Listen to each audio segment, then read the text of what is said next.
Hey, what's up guys? Brendan Lowe here, creator and founder of Jazz Piano School, and welcome to another episode of the Jazz Piano School podcast. This is going to be episode number 155. Now in this episode, I'm going to show you truly the only voicing and setup you need to comp very, very supportively and effectively. Honestly, if this is the only thing you use, you'll be golden, I swear, all right? So really fun episode I got for you right now. Obviously, you can see I got my background stuff figured out, which is really awesome. We're getting some merch in, right? I got some t-shirts, things like that. So be sure to check out the website, jazzpianoschool.com. Be sure to go to jazzpianoschool.com/podcast155 for the practice materials for this episode as well. So with that being said, let's dive right into this episode. All right, what's up, everyone? Welcome to the Jazz Piano School podcast. I'm your host, as always, Brendan Lowe, and thank you so much for joining me. This is going to be episode number 155, and this is going to be the most important comping and supportive, the most important and supportive comping, voicing, and setup you need to know. So if there was any setup and voicing, essentially they're kind of one together, right, that you would need to know, it would be this one. And you have to know this. It really is the most supportive thing. Anything you do outside of this is going to be more flourish, stylistic thing. This is like the meat and potatoes of supportive comping. Okay, now before I get into the lesson, if you hear me fiddling with a mic like I'm about to do right now, I apologize because I have a new setup in my office studio now. I switched a couple things around, so things are a lot better, but I'm still adjusting to the placement of the materials right now, of like the mic, my keyboard. I'm actually sitting on a step ladder thing, construction step ladder, because I do not have a chair yet, and I need to get a stool solely for the purpose of my keyboard. So again, I'm kind of sitting up high, and again, I'm just fiddling with the mic here, but it's going to be a lot better. It's a lot more efficient, and this brings me to just a quick little talking point. Like, you got to get down and dirty to make upgrades in your life. You know what I mean? Before things are going to get better, you got to dig through the mud. You got to dig through you know what I mean? You do, because it's hard. Like, in order to change my office around to make it better, I had to like move a whole bunch of crap. I had to get rid of a whole bunch of junk. I had to take down everything. I had to completely take apart everything, and I'm still not done because like the way I want the setup of my computers and stuff like that, it's still not up to par, right? And in cleanliness and achieving perfection in your goals is hard, right? You have to dig through the mess, the crap. And that's the same thing in life for like almost anything. Like in jazz piano, you need to get down and dirty in order to learn things that are going to really help you and bring out amazing aspects of your playing. But it's not just going to come overnight, right? The only way to do it is to really sit down, take your time, be patient, and dig through the crap that you do not know, right? You need to be honest with yourself. When there's junk and stuff in your house, like in my place, and I'm doing all this organization, right? You need to get rid of the junk. Like, you just need to be honest with yourself. Like, man, this is messy. Like, I need to go through this one piece of junk at a time. Like, no matter how much junk there is, you need to literally, okay, do I need this lamp, right? I'm looking at stuff in my closet, right, that I'm going to be organizing here soon. Do I need this bag? Do I need this book? Right? The same thing with everything in life and in jazz piano. Like, do I know how to play a B major 7th chord in 3rd position in all registers of the piano, right? Do I know how to play a rootless minor 7, G flat minor 7 voicing, right? Completely without thinking, so you need to be honest with yourself, and you need to go step by step by step. Now, in your head, you can't think about it as like, oh, this is going to take forever. You just go bit by bit by bit. Once you've learned all your minor 7 voicings, then you tackle your major 7 voicings just one by one by one. Okay, so you don't know your C major 7, you go to your F major 7. We're not even in the lesson yet, but I just wanted to talk about that for a second because it really made me realize something very, very important, I guess, I don't know what the right term is, but kind of like metaphor for life, right? Is you need to dig through the mess in order to find the light and make improvements. And it really kind of came to my mind as I was reorganizing my office. So I'm going to fiddle with this mic here again because I'm like leaning over and it's straining my neck. And again, I apologize. But again, so here we go. This is going to be the most supportive and a most effective comping voicing in setup that you need to know. Okay, with that being said, let's dive right into this lesson. All right, so what we're going to be doing here is the most supportive and most effective comping setup you need is going to take place right in this register right here. Now, the very first thing you need to know is that one of the setups, right, is going to contain, most of the setups are going to contain the root, for example, in a G chord, any sort of seventh chord, the root, the seventh, and the third, right? You have to know how to play these very quickly in all keys that you play in, right? So you should be able to play the very first setup, root, seven, and third. Now you should be able to do this, right, in all keys for all types of chords. Now I'm playing a dominant setup right now, obviously. Root, here's my dominant seven and third. Now if you ask me to do this in D flat, I can quickly go here. If you ask me to do this in A flat, I can quickly go here. Now this setup with my pinky, left hand thumb, and my right hand thumb playing the third, you have to be able to do this quickly and efficiently even before we start to add more things in to the equation, okay? So this is going to be the very first setup you need to master. Now you want to practice this in all sorts of ways, right? So not just your dominants, you want to practice your minors, right? You should be able to do this for your minors in all ways. B flat minor, right? E flat minor, C sharp minor, right? B minor, G minor, F minor, right? Okay, in all different ways, in all different fashions. However, you know, anywhere on the piano, not even just here, but this again is where the majority of our comping voicing is going to set up, is going to take place. Now, we have the primary foundation of our setup right now, you know, established, the root, the seven, and the third. Now, from here, okay, what we can do is that we have full reign over the rest of the voicing that we're going to add on. But for the majority, what we can do with this voicing is simply, if you're more of an intermediate player, you can add on the rest of your rootless voicing in your right hand. Okay? Now, already this creates a really, really nice natural sound for your voicing.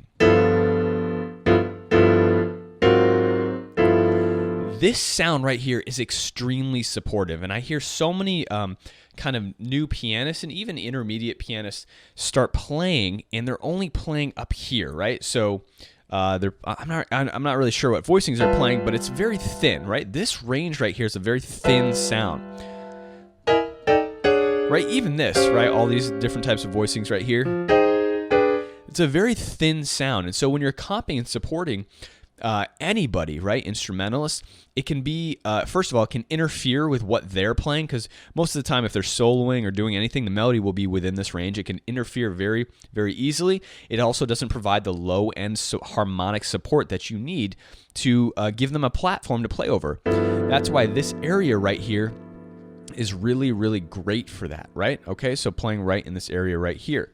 So the first setup we want to learn is 1 and 7, 3 in our right hand thumb, and then adding our rest of our right hand rootless voicing on top of that. So again, here's your G rootless voicing, starting with a third. Now we're simply adding the 1 and 7 to the bottom of that, okay? But I really want you to not think about it that way. I don't want you to think about it as this being the rootless voicing and then 1 and 7 on the bottom. I want you to think about this as 1 and 7 and 3, and I'm going to tell you why in a second. Because once you got that down, we can now change the rootless voicing to anything else. So what do I mean by that? Well, we don't particularly need the 7 here, okay? And the 13 and the 9 can be also changed as well. I can make these a flat 13 and a flat 9. Now listen to that. That's a beautiful voicing, right? And I simply changed the extensions. I can change one of the extensions if I want to the flat 9. I can go natural 9 and then flat 9. Right? I can go sharp 9 on top. I can go flat 13 here. I can change these extensions altogether, so I can add the sharp 11 in, maybe take out the 13 and add the flat 9. So obviously you see my point here is that once we have this setup correct and ready, right, the 1, 7, 3, we have full reign over the rest of the setup that we want to add, the rest of the colors, the extensions in our right hand available. But like I said, you need to be able to do this in any register. So if I play an A flat chord, right, I can do any sort of expression or things like that. So I can do the same thing here. I can add flat 13, flat 9. I can add a sharp 9. You want to be able to do that in all keys so you can adjust the extensions here as you see fit and as you want. Now, that is a very, very advanced, sorry guys, I keep playing with the mic here, but that is a very, very advanced way of playing jazz piano chords, right? And you want to work yourself up to that level. Like, you need to know all your extensions first, obviously in all keys. If you're in the key of F, right? So you'd have maybe 13 here, flat 9 here, maybe you add the sharp 11 here. But again, my setup on the bottom is the same, 1, 7, 3, okay?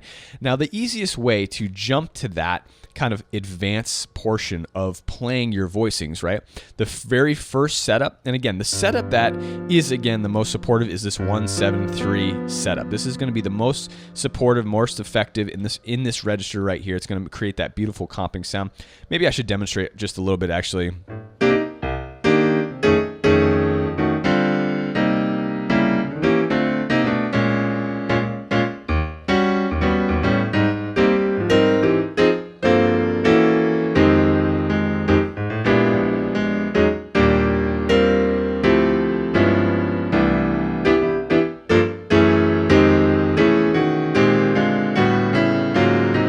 Right, that range right there is so thick, it's so meaty, it's so lush. In comping in this area is essentially all you need. If you can master this area right here, you're well on your way to becoming a fantastic solo pianist, right? Because you can use this in solo piano and in comping as group as well. So 1, 7, 3 you need to master. We can add on our rootless voicing. That's kind of more of step 1. I jump to step 3, which is adding on random extensions that you choose here, right? So we can add the 13, sharp 9, stuff like that. But before we get to that, some of the things I was just demonstrating in my little demonstration there was, instead of playing the root here, I was kind of staggering the 1 and 7, meaning I was using a drop 2 voicing here with my rootless voicing. So instead of doubling my 7 here, right, you see how the 2 Fs are doubled, my 7ths? I'm removing my 7th from my right hand. I'm using a drop 2 arrangement style, meaning I'm dropping the second voice from the top down here, okay? And I'm releasing my root. So I'm staggering my root. I'm playing root first, and then to the 7, right? So, and I'm kind of sliding in, which makes a nice little sound there.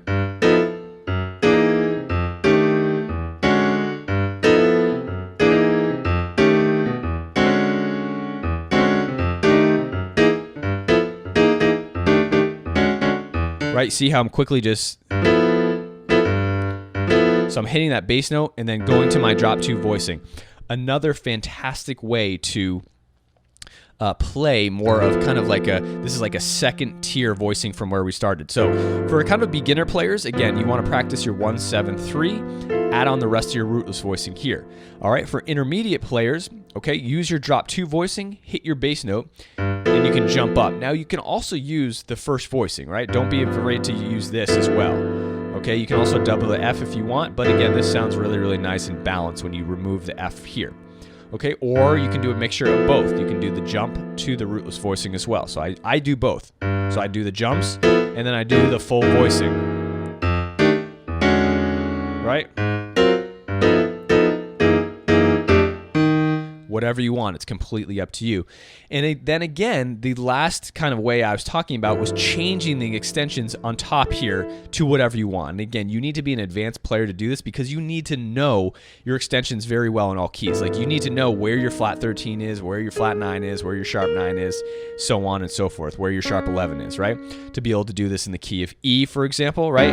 You need to know where your sharp 11 is, right? You need to be able to know where your flat 13 is, where your 9 is, so on and so forth, okay? So adding the sharp 11, adding the flat 13, adding the flat 9, adding the sharp 9, whatever you want. It needs to be like that, like quick, so you can do it on the fly. You can do it and add the colors whenever you want, okay? So that's basically the first setup. I don't want to overcomplicate things. Now, the other setup that I want to teach you besides this is simply going to be, instead of the 1 to 7, okay? It's going to be the same style here, but instead of doing the 1 to 7, it's going to be the 1 to the 10, right? So you're going to have see how your rootless voicing is starting on the 3rd here? You're going to have your other rootless voicing starting on the 7, but you have your 10. So you're going 1 to 3 here in your left hand, and then the 7 is on top. Now see, in our first step we had 1, 7, 3. In our second setup we're going to have 1, 10, 7, right? Or 1, 3, 7 if you want to call it that, right? So 1, 7, 3, 1, 3, 7. Now that's the setup you need to practice in all keys now. And what you're going to do with your left hand is jump, right? See how I'm jumping? So 1 to 3 and 7, right? Just like that. I wouldn't use it up high like this. That's too high, right? So it'd be down here. Right? You hear that?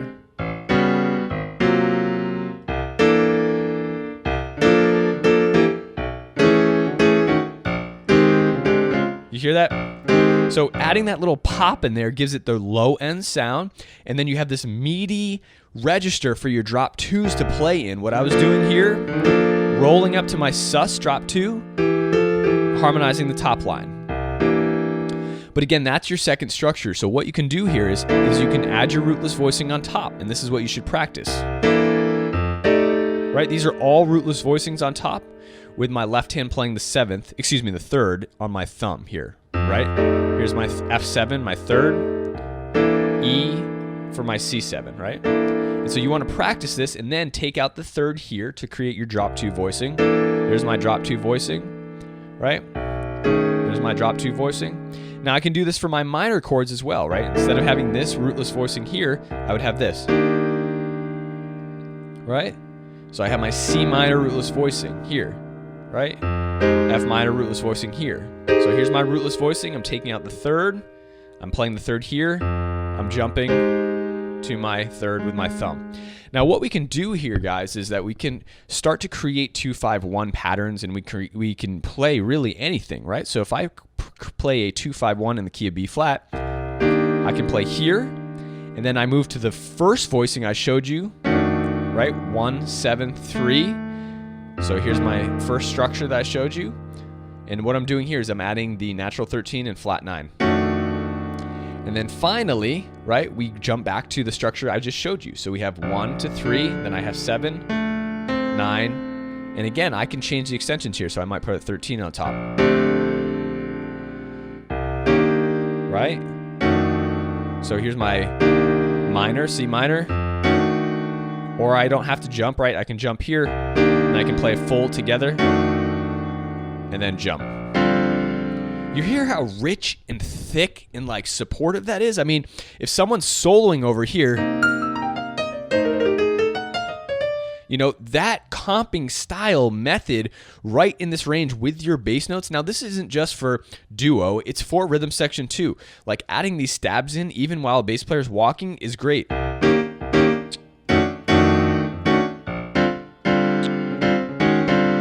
Right? Amazing sound with this system, right? I call this the two-hand voicing system.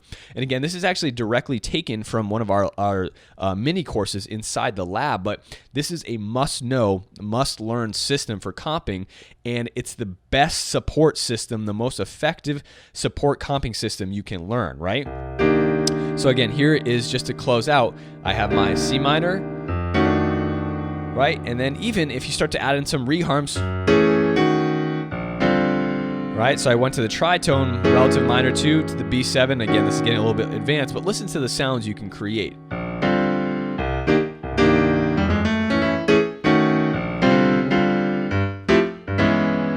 Right? Just all sorts of great things. It's just fantastic, right? And again, if you start moving through different types of progressions, like so we're in B flat,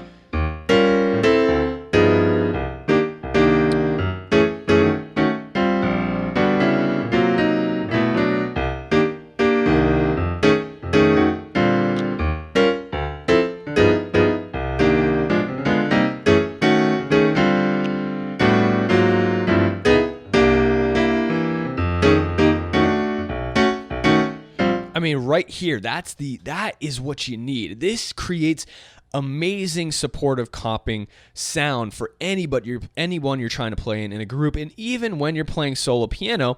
If I'm playing solo piano, right, and I want to create more of I'm comping for myself. If I get away from the melody, I don't don't really know. I'm trying to think of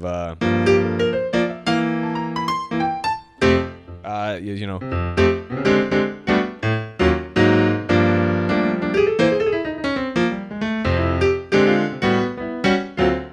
You know, if I'm comping, that was a terrible example. I couldn't think of any tunes on the spot because I wanted to close up for you guys. But if I'm comping for myself while playing solo piano, right? That's what I would do. I would do here.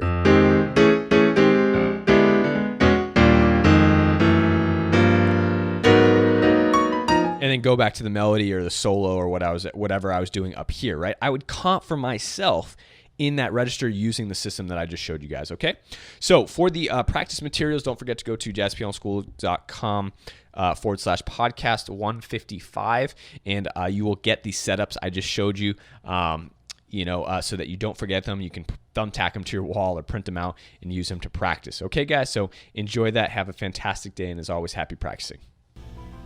All right, well, thanks for watching this episode. I hope you guys got a lot out of it. And as always, leave any questions and comments down below. And don't forget to subscribe to our YouTube channel because we release a new podcast episode every single Wednesday and a new lick of the week every single Monday, okay? And go to jazzpianoschool.com /podcast 155 to get the practice materials for this episode. And definitely go to jazzpianoschool.com to check us out. Check out our membership options and all the free education we have available there. So that being said, have a fantastic day and happy practicing.